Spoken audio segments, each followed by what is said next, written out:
What is going on, you beautiful thought-having people, you? Give it thought here today for a Last Guardian discussion video.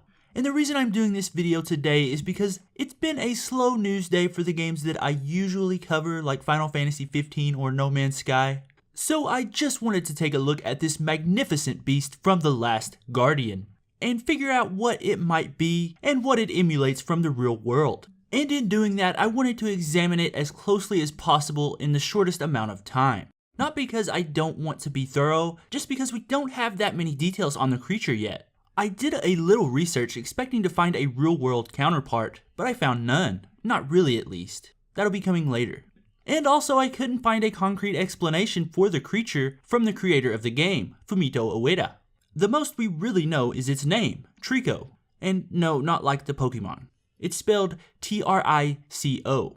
But it's also known as another name, which can be confusing. I just call it Trico because it has less syllables, which I guess means I'm lazy. But the other name that it is known by is Toriko, which is pretty similar to Trico, just with an extra O in there, but they have completely different meanings.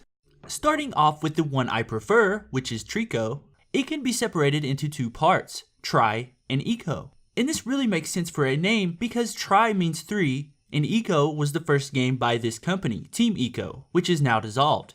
So it's the third game in a series, Eco, Shadow of the Colossus, and now The Last Guardian. So it all fits. But its second name, Toriko, actually translates from Japanese to mean prisoner. And this also fits, because the first image from the game that the audience was shown was of a large chain going down into the ground.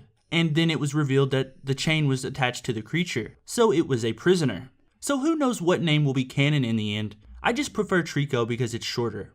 So now that we know what its name is, or what its names are, I guess I should say, let's examine what the creature actually is. So we know it's at least part eagle because the Japanese name of the game translates to Trico the Large Man-Eating Eagle, which is a pretty funny title. I wish they would have kept that over here. But the closest real-world counterpart that I could find for this creature was a griffin. And in case you don't know what a griffin is, it's a half-eagle, half-lion creature. And the fact that we know that Trico is at least half-eagle, we can also see that it does have some cat-like features, especially in the way it moves. So I think the griffin was the main inspiration for Trico. Although I will say that griffins usually have beaks for mouths, Trico does have a beak-like mouth. It's not exactly a beak, but it is in the shape of one. So I think they're also trying to emulate the griffin in that way, while simultaneously not being a griffin. And the griffin has varied somewhat over the years in its depictions. Sometimes it even has horse legs, or two heads, among other things. But I will mention that Trico does have all four legs that resemble an eagle's, where the griffin normally has eagle legs on the front, and its back legs are generally that of a lion's. So that is another difference between it and a griffin. And also griffins are normally symbols of power. And Trico, while it does look powerful in the trailers protecting the little boy, it does seem quite fragile to me, which is another counterpoint to the griffin argument. But if you're going by physicality, I don't think you'll get any closer than a griffin. It is a made-up creature after all, so there's not really much to dissect here. But I do think that is about as deep as I can get into this discussion. There's really not much more to look at here. So I will say before I go, if you are looking forward to The Last Guardian, please share this video. I know my channel is mainly focused on No Man's Sky, but I'm trying to stretch out into a wider audience. And it would be really nice if you could share this video along with your friends who are also looking forward to The Last Guardian. But with that, I think comes the end of today's video.